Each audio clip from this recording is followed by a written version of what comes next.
Hello everyone, कैसे हो आप सभी लोग। आई होप आप बहुत अच्छे होंगे और अच्छे से तैयारी भी चल रही होगी। सो आज हम करने वाले हैं मंथली एमसीक्यू सीरीज का part 7 for the month of February.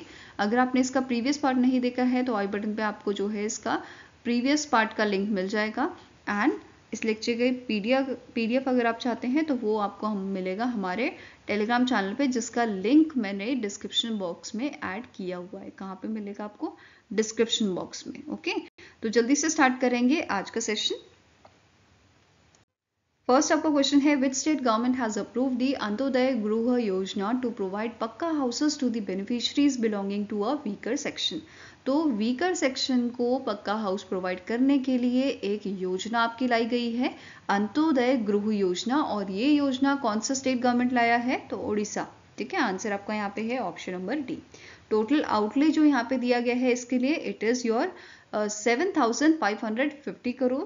और फाइनेंशियल असिस्टेंट जो है वो यहाँ पे प्रोवाइड की जाएगी 25 स्क्वायर किलोमीटर पक्का हाउस के लिए 1.2 लाख की। और यहाँ पे इस योजना के तहत उड़ीसा गवर्नमेंट का एम है कि ये आपके 2,25,000 जो घर हैं वो आने वाले 3 सालों में प्रोवाइड करें to the weaker section people. Okay, साथ में ही यहाँ पे एक और चीज बोली है, अगर आपका जो घर है वो 4 महीने में बनके तैयार हो जाता है, in that case additional incentive यहाँ पे प्रोवाइड किया जाएगा आपका 20,000 रुपए का। वहीं पे अगर 6 महीने में कंप्लीट होता है तो 10,000 रुपए का यहाँ पे एडिशनल जो आपका अमाउंट है या एडिशनल यहाँ पे जो है इंसेंटिव दिया जाएगा for encouraging the faster construction. Okay, now next up question है, identify the harmonized system code that was recently introduced by government of India for the parboiled rice। तो अभी जो है harmonized system code आपका introduce किया गया है parboiled rice के लिए। ये कोड क्या होता है? जैसे फॉर एग्जाम्पल इंडिया कॉफ़ी जो है वो एक्सपोर्ट कर रहा है, तो उसके बारे में आपकी डिटेल कैसे बताएगा? इन कोड के माध्यम से। जैसे अभी अगर हम बात करें परबॉइल्ड राइस की, तो इसके लिए जो कोड दिया गया है वो है 10063011। ठीक है, ये कोड यहाँ पे दिया गया है, तो आंसर आपका हो जाएगा ऑप्शन नंबर बी। और ये जो कोड है ये बेसिकली बताता है कि जो हमारा प्रोडक्ट है वो क्या प्रोडक्ट है, इसके बारे में डिटेल हमें देता है, क्लासिफाई ये करता है प्रोडक्ट को। जैसे फॉर एग्जांपल यहाँ पे हम कॉफ़ी की बात कर रहे हैं, कॉफ़ी एक प्रोडक्ट है, जैसे इंडिया ने कॉफ़ी प्रोडक्ट जो है ये आपका एक्सपोर्ट करना है, तो इसका जो कोड है आपका, लेट्स टेक द एग्जांपल 100630 और 92 ले दिया आपने। ठीक है, तो आपका पहले तो ये ध्यान में रखना है, इतना कोड जो होता है आगे का 6 डिजिट जो होता है ये इंटरनेशनल कोड आपका होता है, उसके बाद नेशनल कोड स्टार्ट होता है। ठीक है, ये जो आपका कोड है ये भी फर्दर क्लासिफाई किया जाता है। जैसे पहले जो 2 डिजिट हैं, जैसे 1 और 0, इस केस में 1 और 0 हैं, तो ये 1 और 0 जो आपका कोड है ये बताता है चैप्टर के बारे में। 10 बता रहा है चैप्टर, फिर 06 बता रहा है आपका हेडिंग, और इसके बाद फर्दर 30 आपकी सब हेडिंग बता रहा है। तो बेसिकली पहला क्या है, प्रोडक्ट क्या है, कॉफ़ी है, फिर वो कॉफ़ी रोस्टेड है या किस टाइप की कॉफ़ी है, वो उसके बारे में फर्दर डिटेलिंग में आपकी जो है कोड के माध्यम से बताया जाता है। ठीक है, अगर जैसे इंडिया चाहे तो वो अपना नेशनल कोड भी यहाँ पे फर्दर ऐड कर सकता है 8 डिजिट तक। ठीक है,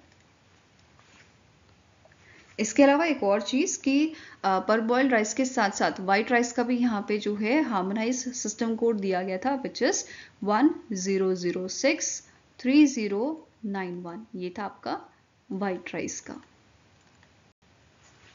नाउ अब इसके बारे में डिटेल देखते हैं। देखो न्यूज़ आपकी यहाँ पे क्या थी कि इंडिया ने इंट्रोड्यूस किया है harmonise system code GI recognised rice export के लिए under your amendment to the custom tariff act 1975, और ये अनाउंस किया था हमारे फाइनेंस मिनिस्टर निर्मला सीतारमण जी ने in the union budget. Okay, now this code is your HS code या हार्मोनाइज सिस्टम कोड, जो इंटरनेशनली रिकॉग्नाइज करता है classification system for a traded goods which and it is developed by your world custom organisation. किसने develop किया है? World custom organisation ने, जिसके current secretary general आपके हैं यान क्लिफ्टन सॉन्ड्रस। हेडक्वार्टर्स का लोकेटेड है ब्रुसेल बेल्जियम में, और 1952 में इसकी शुरुआत की गई थी। ठीक है, ये जो आपका कोड है इसे यूज किया जाता है for the standardise and identification of the product in a global trade, और ये इंश्योर करता है uniformity in a custom procedures, tariffs और जो ट्रेड पॉलिसीज होते हैं। ओके, अब जैसे मैंने आपको बताया था यहाँ पे स्टार्टिंग की जो 6 डिजिट्स हैं ये आपके क्या रिप्रेजेंट करते हैं, पहले 2 चैप्टर्स को रिप्रेजेंट करते हैं, फिर हेडिंग को और फिर सब हेडिंग को। ठीक है, और कंट्री चाहे तो इसे आपका यहाँ पे एक्सटेंड कर सकती है आपके रिक्वायरमेंट की बेसिस पे, और इंडिया में हम जो है 8 डिजिट का जो कोड है यहाँ पे वो यूज करते हैं। ठीक है, नाउ नेक्स्ट बात करते हैं। आप यहाँ पे बहुत सारी कंट्री, मतलब आपकी मोर देन 200 कंट्रीज ऐसी हैं जिन्होंने इस HS कोड को जो है इम्प्लीमेंट कर लिया है अपने यहाँ, और लगभग आपका जो क्लासीफाई, ये बेसिकली जो आपका मतलब कोड है यहाँ पे लगभग 98% आपका इंटरनेशनल ट्रेड इस कोड की वजह से यहाँ पे पॉसिबल हो रहा है। ठीक है, इसको यूज करके ट्रेड यहाँ पे किया जा रहा है इंटरनेशनल लेवल पे। ठीक है, अब ये कोड जो है ये हमें हेल्प करता है ट्रैक करने में प्रोडक्ट्स को ग्लोबल लेवल पे, एंड साथ में ही ये रिड्यूस करता है इंटरनेशनल ट्रेड कॉस्ट को और सपोर्ट करता है इकोनॉमिक रिसर्च को। ओके, नेक्स्ट आपका क्वेश्चन है, in February 2025 the Union Minister Prahlad Joshi has announced that the India has achieved the historic milestone of surpassing dash gigawatt installed solar energy capacity. तो recently जो हमारे union minister हैं प्रहलाद जोशी जी, इनके द्वारा announcement किया गया था कि इंडिया ने अचीव कर लिया है हिस्टोरिक माइलस्टोन, और हमने सरपास किया है 100 गीगावाट का installed solar energy capacity as of 31 January 2025। ठीक है, टोटल यहाँ पे जो किया गया है सरपास किया गया है वो है 100.33 गीगावाट का।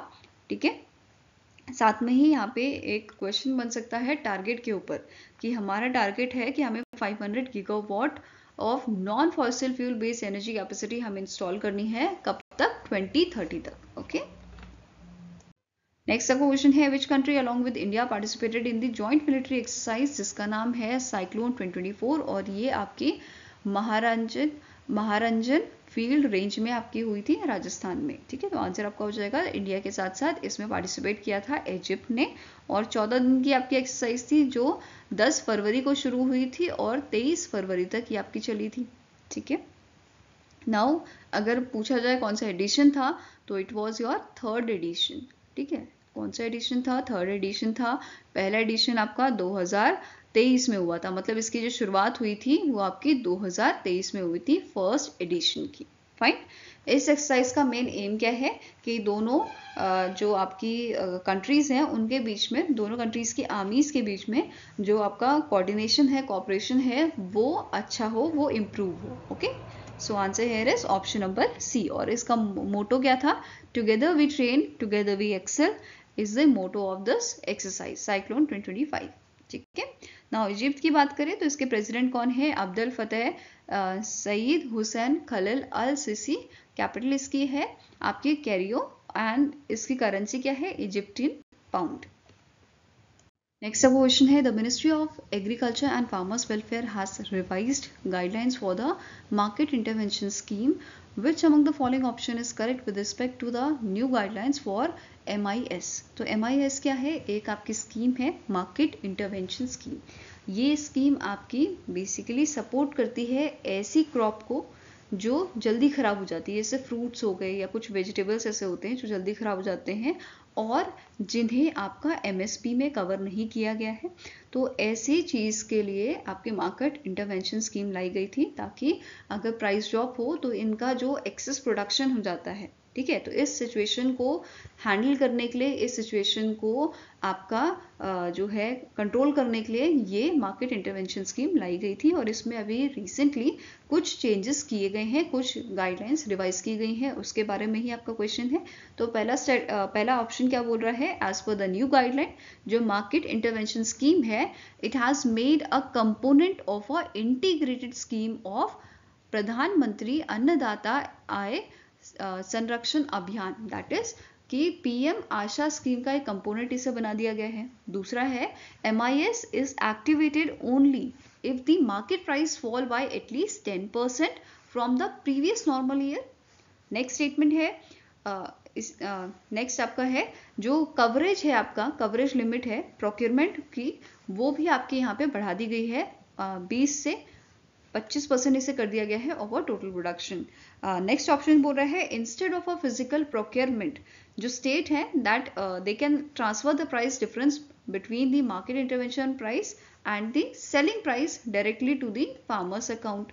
नेक्स्ट है जो नाफेद है और आपका NCCF है, दे विल रीइंबर्स स्टोरेज, ये रीइंबर्स करेंगे storage and transport cost for the TOP crops. TOP crops क्या होती है? Tomato, onion and potato crops जो है उनका जो आपका स्टोरेज एंड ट्रांसपोर्ट का कॉस्ट होगा, ये आपको रीइंबर्स कौन करेगा? नाफेद एंड NCCF। ओके, इसके अलावा नेक्स्ट आपका पॉइंट बोल रहा है ऑल ऑफ दी अबव, तो सारे पॉइंट आपके करेक्ट है, तो आंसर हो जाएगा option number E, that is all of the above are correct. इसके अलावा जो FPOs हैं आपके, FPCs हैं एंड स्टेट नॉमिनेटेड एजेंसीज हैं, ये हैंडल करेंगी procurement, storage and transport of a stabilise market fluctuations. Okay, now MIS की हम बात कर रहे थे। MIS क्या करता है? ये सपोर्ट करता है पेरिशेबल क्रॉप्स को, फ्रूट्स, वेजिटेबल्स, स्पाइसेस जो जल्दी खराब होते हैं और जिसे MSP के अंदर कवर नहीं किया जाता है, preventing the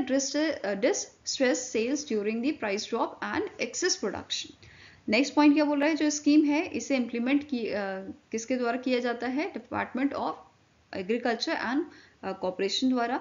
then under MIS जो लॉसेस हैं वो आपका शेयर किया जाता है between the central government and the state government. वैसे 50-50 होता है दोनों गवर्नमेंट्स के बीच में, बट नॉर्थ ईस्ट के जो राज्य हैं, नॉर्थ ईस्ट के केसेस में 75-25 यहाँ पे रहता है, सेंट्रल गवर्नमेंट का 75 और रेस्ट 25 स्टेट गवर्नमेंट का। ओके, नाउ PM आशा की हम बात कर रहे थे, क्योंकि PM आशा का कंपोनेंट बना दिया गया है मार्केट इंटरवेंशन स्कीम को, तो इसके बारे में भी देख लेते हैं।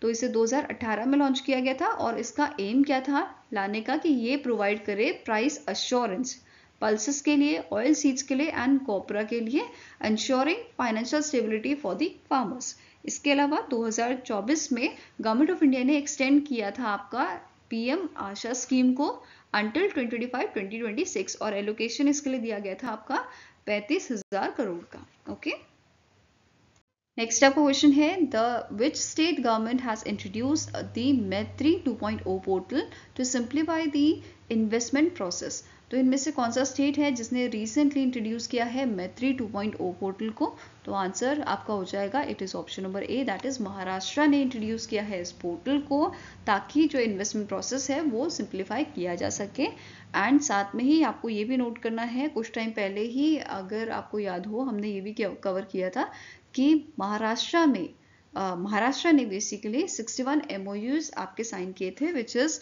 आपकी अगर टोटल कॉस्ट बात करें तो ये आपका था लगभग 15.70 करोड़ का। और ये आपकी जो MOU साइन हुए थे, कहाँ पे साइन हुए थे? वर्ल्ड इकोनॉमिक फोरम की जो आपकी समिट हुई थी, ठीक है, वर्ल्ड इकोनॉमिक फोरम की आपकी मीटिंग हुई थी, एनुअल मीट थी, जिसे कहाँ पे हुई थी? जनवरी के मंथ में ये आपकी हुई थी डावोस स्विट्जरलैंड में, ठीक है, डावोस स्विट्जरलैंड में आपकी हुई थी। वहां पे 61 MOUs आपके साइन किए गए थे। तो ये आपका एक रिवीजन हो गया। साथ में ही यहाँ पे मैत्री की हमने बात की है, मैत्री पोर्टल की, तो इसका फुल फॉर्म इंपॉर्टेंट हो जाता है, which is Maharashtra industry trade and investment facilitation cell. Next question है, recently in February the General Upendra Dwivedi, Chief of Army Staff, has launched the memoir titled I Am a Soldier's Wife, The Life and Love of Tony Leader. The memoir is authored by Dash. तो ये आपकी book लिखी है, ये आपकी memoir लिखी है जो टोनी लीडर की वाइफ हैं, गीतिका लीडर, इनके द्वारा ये बुक को लिखा गया है। एंड बेसिकली टोनी लीडर कौन थे? इन्होंने इनकी डेथ हुई थी, जब आपको याद हो अगर, जब जनरल बिपिन रावत जी की डेथ हुई थी, जो आपका MI-17 क्रैश हुआ था, उस क्रैश में ये भी आपके शामिल थे, ठीक है। इनके साथ आपके 12 पर्सन जो थे उनकी भी डेथ हुई थी। तो उसी हादसे में आपके टोनी लीडर की डेथ हुई थी और उन्हीं की वाइफ के द्वारा ये मेमोर लिखा गया है, जिनका नाम है गीतिका लीडर, ठीक है। और जो ये बुक है इसे पब्लिश किसने किया है? रोली बुक्स ने इसे पब्लिश किया है। यहाँ पे आप इस बुक की इमेज देख सकते हैं, ये है आपके Tony leader. Okay, next question is name the personality who has unveiled the book जिसका नाम है IM, compiled bye a Gopichand P Hinduja, chairman of a Hinduja group. ठीक है, जो गोपीचंद P हिंदुजा जो हैं उन्होंने कंपाइल की है इस बुक को, जो हिंदुजा ग्रुप के आपके चेयरमैन हैं। और इस बुक को अनवील किसने किया था? जो हमारे वाइस प्रेसिडेंट हैं जगदीप धांकर जी, उनके द्वारा इस बुक को अनवील किया गया था and it is published by the Hinduja foundation. ठीक है, नेक्स्ट क्वेश्चन है Dimuth करुणरांते recently announced his retirement from international cricket. He belongs to which country? तो ये आपके कौन सी कंट्री से बिलोंग करते हैं? He belongs from the Sri Lanka. तो आंसर आपका हो जाएगा ऑप्शन नंबर बी। यहाँ पे आप इनकी इमेज देख सकते हैं। नेक्स्ट आपका क्वेश्चन है identify the sponsor of a Mumbai open 2025 WTA women tennis association 125 event, जो आपका मुंबई महाराष्ट्र में हुआ था। तो आंसर हियर इज कि आपका स्पॉन्सर था मुंबई ओपन 2025 का लार्सन एंड टर्बो। ठीक है, कौन सी कंपनी थी? Larsen and turbo was the sponsor of this event. Now इस इवेंट में सिंगल कैटेगरी में जो है विनर यहाँ पे रहे थे जिल बेलन टेचमैन, जो स्विट्जरलैंड की प्लेयर हैं, और इन्होंने डिफीट किया था थाईलैंड की प्लेयर को। वेरस जो डबल टाइटल था, इसमें डबल टाइटल जीता है एलिना प्रिदनकिना एंड एमिना एशबा, जो रशिया की प्लेयर हैं, और इन्होंने डबल्स टाइटल में डिफीट किया था इंडिया की प्रार्थना थॉम्बारे को। एंड जो डच आपकी प्लेयर हैं एरिनी हैतोनो, इनको इन्होंने डिफीट किया था। ठीक है, कौन सा एडिशन था? It was your 4th addition, जिसका नाम था LNT मुंबई ओपन 2025। इसके अलावा एक स्टैटिक क्वेश्चन कि करंट वर्ल्ड नंबर 1 प्लेयर कौन सी है विमेंस टेनिस प्लेयर? तो आंसर आपका हो जाएगा बेलारूस की Aryna Sabalenka. Okay, now static information cover कर लेते हैं विमेंस टेनिस एसोसिएशन की। इसके करंट CEO हैं पोर्तिया आर्चर, चेयरमैन है स्टीव साइमन, हेडक्वार्टर्स का लोकेटेड है आपका फ्लोरिडा USA में, और 1973 में इसे एस्टैब्लिश किया गया था। नेक्स्ट आपका क्वेश्चन है recently in February the ISRO partnered with dash institution to design and develop a semiconductor chip, जिसका नाम है आइरिस, एंड इसका फुल फॉर्म है indigenous reduce instruction set computer RISC, 5th controller for space application. तो IRIS chip को बनाने के लिए या उसको डिजाइन और डेवलपमेंट के लिए इसरो ने पार्टनरशिप की थी IIT मद्रास के साथ। तो answer here is option number E। ठीक है, तो IIT मद्रास और इसरो के इनर्शियल सिस्टम यूनिट के बीच में ये आपका पार्टनरशिप हुआ था for the development of iris chip. Okay, iris chip जो है ये आपका 3rd शक्ति बेस्ड माइक्रो प्रोसेसर चिप है after the Rimo which was launch in the 2018, and दूसरा आपका चिप है मॉशिक 2020 में जिसको लाया गया था, एंड ये 64 बिट आपका चिप है which is conceptualise by the ISRO's inertial system unit, and इसको डिजाइन किया है IIT मद्रास ने, मैन्युफैक्चर किया है सेमीकंडक्टर लेबोरेटरी जो आपकी लोकेटेड है चंडीगढ़ में, पैकेजिंग की गई है टाटा एडवांस सिस्टम लिमिटेड के लिमिटेड द्वारा विच is located in the Karnataka, and जो मदरबोर्ड प्रिंटेड सर्किट बोर्ड है इसको मैन्युफैक्चर किसने किया है? PCB पावर इंडिया लिमिटेड ने, which is located in the Gandhinagar Gujarat. Okay, now static information भी कवर करते हैं इसरो इनर्शियल सिस्टम यूनिट की। तो इसके डायरेक्टर कौन है? पद्मा कुमार ES, हेडक्वार्टर्स का लोकेटेड है त्रिवेंद्रपुरम केरला में, और 1969 में इसकी शुरुआत की गई थी। नेक्स्ट आपका क्वेश्चन है the department for promotion of industry and internal trade that is DPIIT has signed an MOU with which countries institute for cooperation in a field of logistic and infrastructure development under the PM गति शक्ति national master plan. तो इनमें से कौन सी country के institute के साथ department for promotion of industry and internal trade का MOU साइन हुआ है? तो answer is option number B, that is South Korea की आपकी यूनिवर्सिटी है KOTI, कोरिया ट्रांसपोर्ट इंस्टीट्यूट। इसके साथ अग्रीमेंट साइन हुआ है किस चीज के लिए? कॉर्पोरेशन के लिए in the field of logistic and infrastructure development. Okay, next आपका क्वेश्चन है name the ministry that has sign an MOU with a founded, जिसको हम मॉन्स्टर के नाम से भी जानते थे, to connect job seekers with the domestic and international opportunities. तो डोमेस्टिक और इंटरनेशनल अपॉर्चुनिटीज के लिए कौन सी अपॉर्चुनिटीज? जॉब अपॉर्चुनिटीज के लिए यहाँ पे जो ministry of labour and employment है इन्होंने MOU साइन किया है फाउंडेड के साथ। तो answer is option number C। ठीक है, आंसर आपका यहाँ पे हो जाएगा ministry of labour and employment. Next आपका क्वेश्चन है, with which country India recently in February signed an executive programme of cooperation for the period of 2025-2028 at the National Archives of India in a New Delhi। तो इनमें से कौन सी country है जिसके साथ ये आपका एग्जीक्यूटिव प्रोग्राम जो है, एग्जीक्यूटिव प्रोग्राम ऑफ कॉपरेशन, ये साइन किया गया है 2025-2028 तक के लिए। तो answer here is, it is कौन सी कंट्री है, इट इज योर ओमान। ठीक है, आंसर आपका हो जाएगा option number D.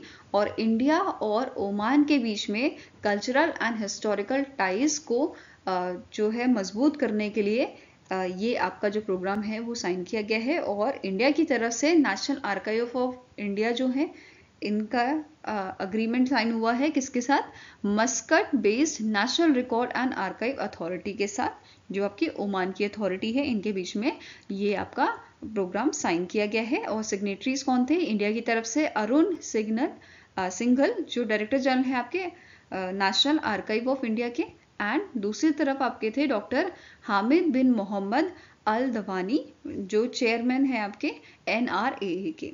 Okay, now static information cover कर लेते हैं नेशनल आर्काइव्स ऑफ इंडिया की। तो इसका हेडक्वार्टर आपका न्यू दिल्ली में लोकेटेड है और इसकी शुरुआत 1891 में की गई थी।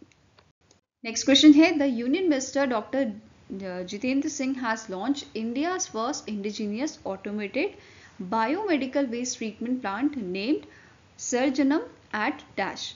तो इनमें से कौन सा आपका एम्स हॉस्पिटल है जहां पे आपका automated biomedical waste treatment plant जो है इसको लॉन्च किया गया है, जिसका नाम सर्जनम रखा गया है। तो आंसर आपका हो जाएगा, it was launch at the AIIMS new Delhi. कहाँ पे लॉन्च किया गया था, एम्स न्यू दिल्ली में। और ये बेसिकली डिस्पोज करेगा, आपके प्रोसेस करेगा बायोमेडिकल वेस्ट को, जैसे ब्लड हो गया, यूरिन, फिर आपके जो आपके लैब डिस्पोजेबल्स होते हैं उनको ये बेसिकली प्रोसेस करेगा। ठीक है, अगर इसकी डेली कैपेसिटी की बात करें तो डेली कैपेसिटी इसकी होगी आने वाले टाइम में 400 kg की। इनिशियली जो आपका कैपेसिटी इसका रहेगा वो रहेगा 10 kg। ठीक है, 10 kg डिग्रेडेबल मेडिकल वेस्ट जो है पर डे का, ये इसका 10 kg का कैपेसिटी रहेगा। ओके, इसके अलावा इसे डेवलप किसने किया है, जो सर्जनम है इसको आपका डेवलप किया है council of scientific and industrial research, national institute for interdisciplinary science and technology which is located in your Thiruvananthapuram, Kerala. Next आपका क्वेश्चन है, in February 2025 the union minister Manohar Lal Khattar and Miliband जो सेक्रेटरी हैं आपके डिपार्टमेंट ऑफ एनर्जी सिक्योरिटी, जो basically आपके belong करते हैं UK से। ठीक है, इन दोनों ने को चेयर की थी 4th edition India UK energy dialogue की, which was held in New Delhi, and during this event they have announced the launch of a phase 2 of Aspire program। Aspire 1 basically जो phase 1 था Aspire program का, ये आपका 2021 में आपका launch किया गया था। अभी इसका phase 2 लॉन्च किया गया है। Now question here is, what does Aspire stands for? Aspire का फुल फॉर्म क्या है? It is accelerating smart power and renewable energy in India. ठीक है, आंसर यहाँ पे आपका हो जाएगा, it is option number D. Fine, now अब जो मिनिस्टर्स हैं इन्होंने ये भी अनाउंस किया है कि ये स्टैब्लिश करेंगे UK India offshore wind task force को।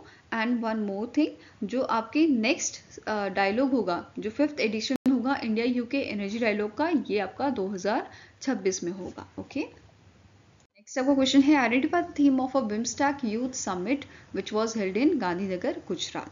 तो जो हमारे यूनियन मिनिस्टर हैं मनसुख मंडाविया जी, उन्होंने बिम्स्टेक यूथ समिट जो आपकी हुई थी उसे इनॉग्रेट किया था, which is first ever BIMSTEC youth summit जो गांधीनगर गुजरात में हुई है। Please let me know in the comment section what is the full form of BIMSTEC. Okay, तो हमें यहाँ पे आइडेंटिफाई करना है थीम इस समिट का, which was your youth as a bridge for intra BIMSTEC exchange. Okay, तो answer here is option number A. वहीं पे 2024 की अगर थीम की बात करें तो ये थी youth for climate action and sustainable development.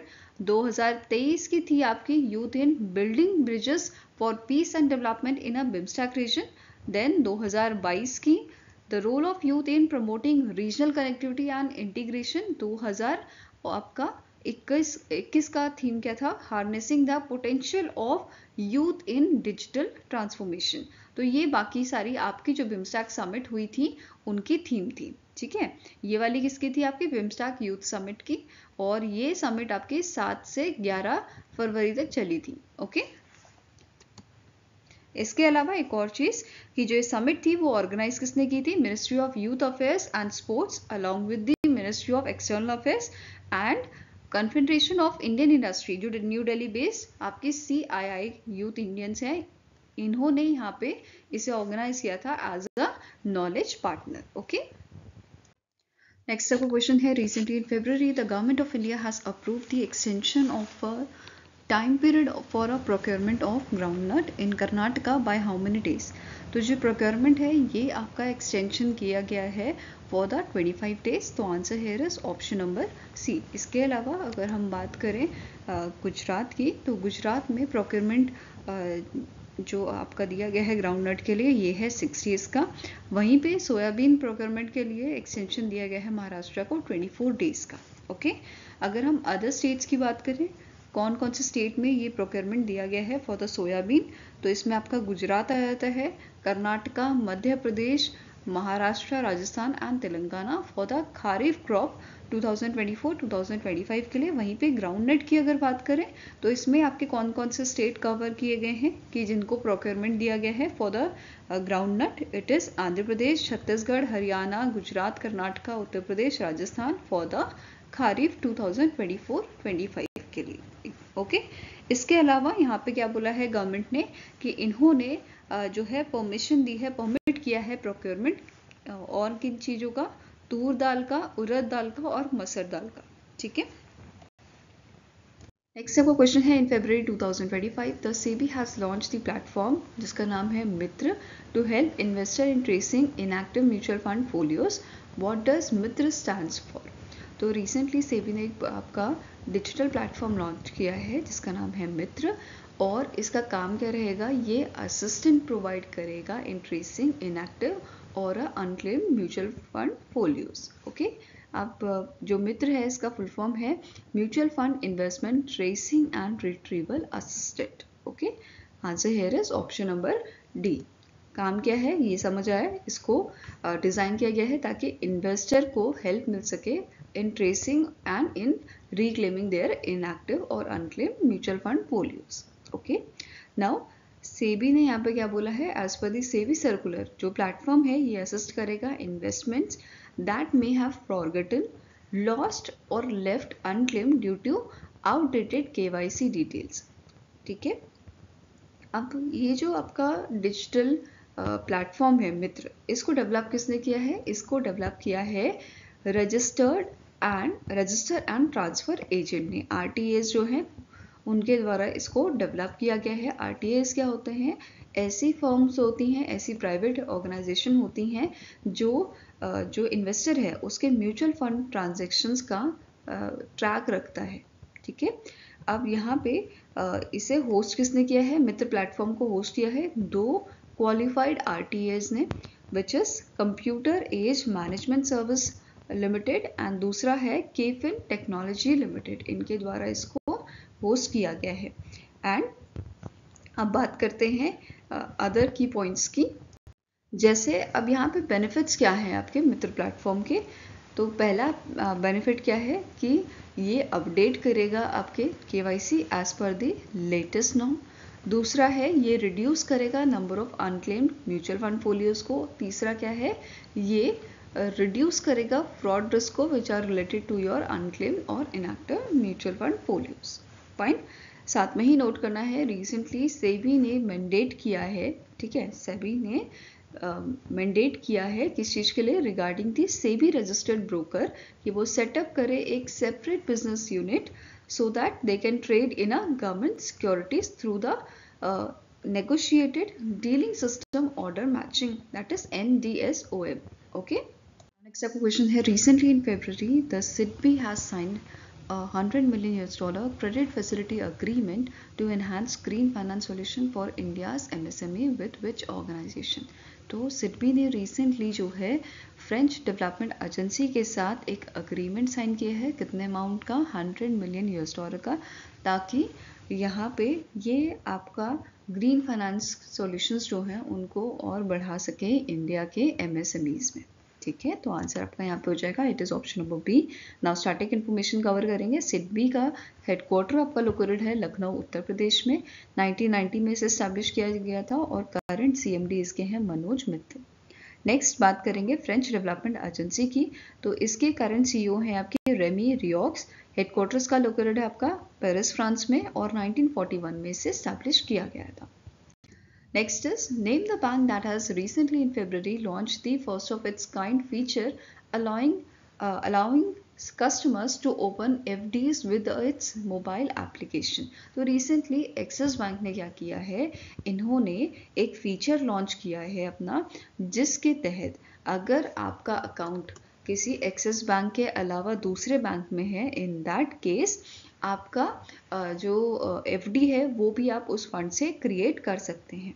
ठीक है, so Axis bank customers can now open fixed deposits with its mobile application using up funds from their non-Axis Bank account via UPI and net banking payment option. Now please let me know in the comment section Axis Bank के current MD and CEO कौन है। Okay, next is with which organization does Apollo Microsystem Limited sign an MOU for advanced defense solution।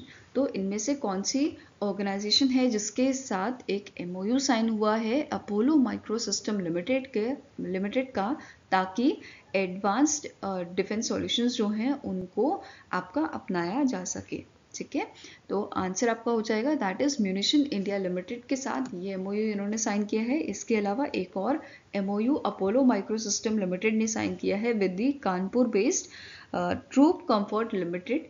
ठीक है, इनके साथ भी agreement sign हुआ है so that they can jointly develop manufacture and market next generation air defence systems. तो air defence system के लिए किनके साथ हुआ है आपका, with the Troop Comfort Limited के साथ। ओके, नेक्स्ट आपका क्वेश्चन है रिसेंटली इन फेब्रुअरी द इली बोलोचन has been appointed as a interim और acting president of which country. तो ये आपके इंटरिम प्रेसिडेंट बनाए गए हैं रोमानिया के। सो answer here is option number D, और इनका सिलेक्शन हुआ है आफ्टर दी कार्लोस योहानेस जो हैं, इनका रेजिग्नेशन अभी हुआ था, इन्होंने रेजिग्नेशन दिया था, उसके बाद जो है एले बोलोजन को अपॉइंट किया गया है एक्टिंग प्रेसिडेंट रोमानिया का। नेक्स्ट क्वेश्चन है the Jotham Napat recently elected as a prime minister of which country. तो इनमें से कौन सी कंट्री है जिसके ये प्राइम मिनिस्टर बनाए गए हैं, तो आपका आंसर हो जाएगा option number B, that is Vanuatu जो है वनवातु जो है इस कंट्री के ये प्राइम मिनिस्टर बने हैं। एंड आप स्टार्टिंग इन्फॉर्मेशन कवर कर ले तो जो वनवातु है ये आपकी ओशियाना कंट्री है और इसकी कैपिटल है पोर्ट विला, करेंसी है वनवातु वातु। ओके,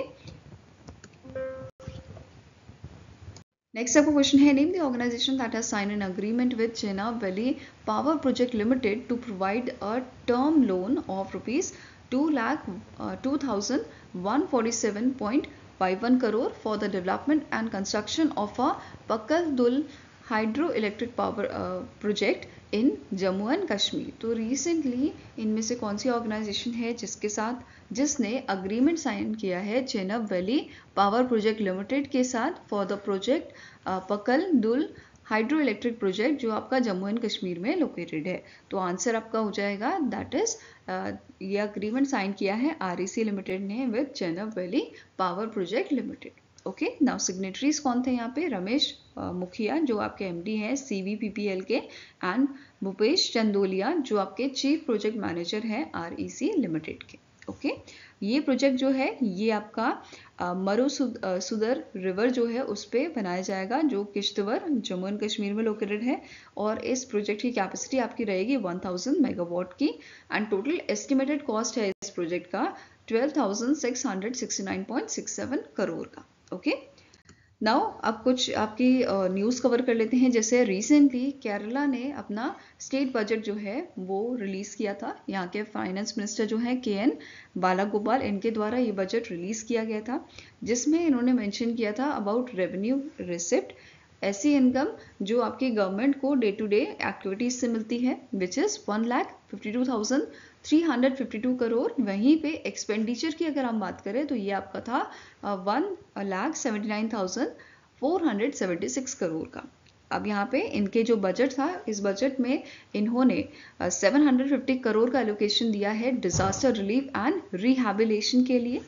वहीं पे सोशल वेलफेयर इनिशिएटिव जैसे आपका मर्गदीपम स्कीम, जिसमें स्कॉलरशिप्स प्रोवाइड की जाएंगी माइनॉरिटी कम्युनिटीज़ को, फिर SC ST को, इनके लिए 20 करोड़ का यहाँ पे एलोकेशन दिया गया है। वहीं पे अस्वा किरणम ऐसी स्कीम ये है आपकी, जिसमें फाइनेंशियल असिस्टेंट प्रोवाइड किया जाएगा ऐसे पर्सन को, ऐसे फैमिली मेम्बर्स को जो पेशेंट है आपके, ऐसे पेशेंट जो बेड पे रहते हैं, उनकी देखभाल करते हैं, तो उनको यहाँ पे फाइनेंशियल असिस्टेंट प्रोवाइड किया जाएगा और इसके लिए 50 करोड़ का एलोकेशन यहाँ पे बताया गया है।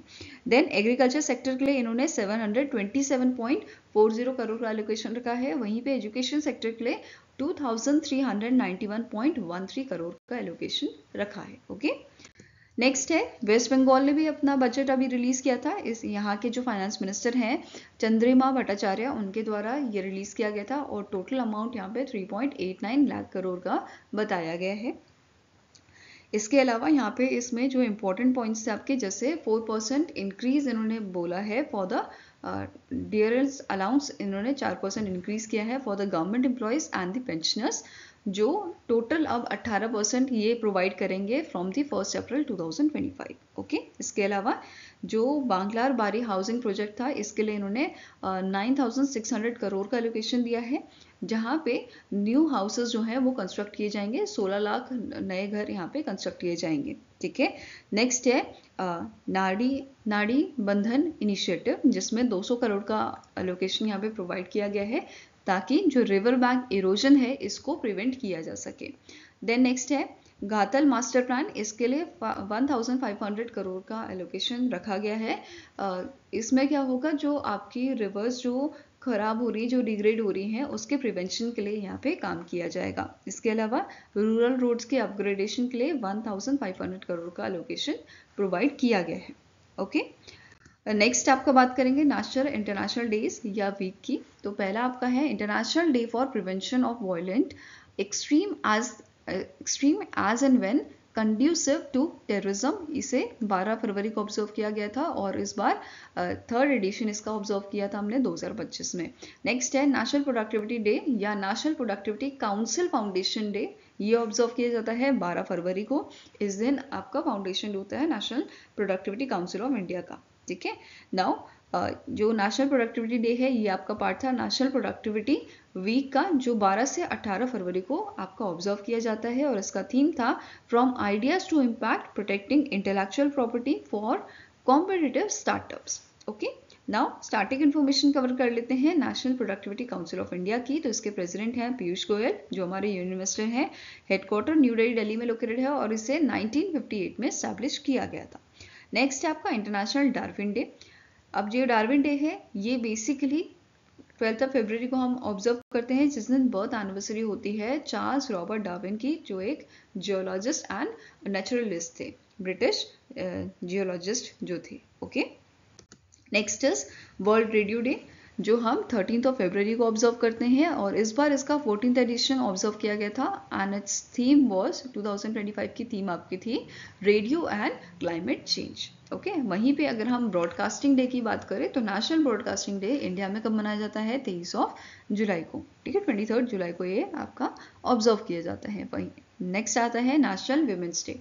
इंटरनेशनल वीमेंस डे हम कब मनाते हैं, इंटरनेशनल वीमेंस डे आपका होता है 8 मार्च को। ठीक है, एंड नेशनल वीमेन डे हम 13 फरवरी को मनाते हैं, जिस दिन बर्थ एनिवर्सरी ऑब्जर्व की जाती है नाइटिंगेल ऑफ इंडिया या भारत कोकिला की, जिनका नाम है सरोजनी नायडू। ठीक है, इनकी बर्थ एनिवर्सरी ऑब्जर्व की जाती है और इस बार हमने 146 बर्थ एनिवर्सरी इनकी ऑब्जर्व की थी। आई होप गाइस आपको ये वीडियो पसंद आया हो। पसंद आए तो लाइक एंड शेयर जरूर कीजिएगा और हमारे साथ जुड़ने के लिए हमारे चैनल को सब्सक्राइब कीजिएगा। अगर आपके कुछ सजेशन है तो आप हमें मेल कर सकते हो benchmarkstudy007@gmail.com पे, या फिर आप हमें कमेंट सेक्शन में भी लिख सकते हैं। सो मिलेंगे ऐसे ही नेक्स्ट वीडियो के साथ। Till then take care, have a nice day and all the best for your preparations.